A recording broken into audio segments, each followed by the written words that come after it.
smiled this was my last day here, but it did not feel like an ending. It felt like the start of something new. After breakfast, I decided to take a long walk.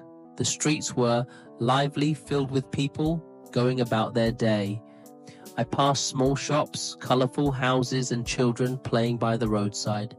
Everything felt warm and full of life. I had spent years ignoring moments like this, always focused on saving, on working, but now I wanted to enjoy everything I wanted to see, to hear, to feel.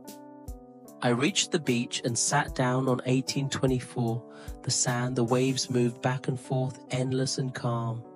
I thought about my old life, the long hours at work, the quiet nights alone, the money saved but never spent. I had been so careful, so afraid of losing what I had, that I had forgotten to live. But life was not just about saving, it was about experiencing.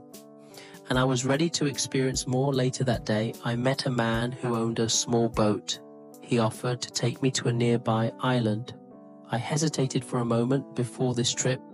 I would have said no. I would have thought about the cost and about the Neat 17 risk. But now I smiled and said yes. The boat moved gently over the water.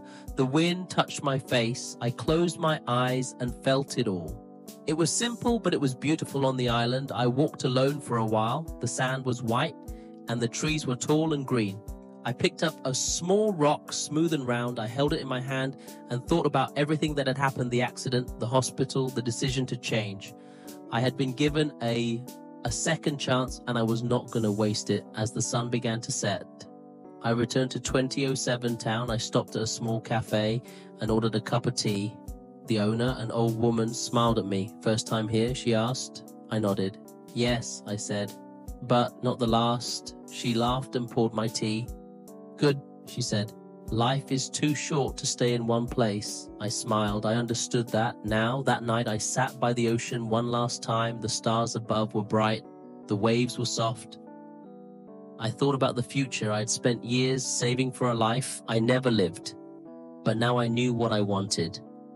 I wanted to see new places, meet new people, and collect memories, not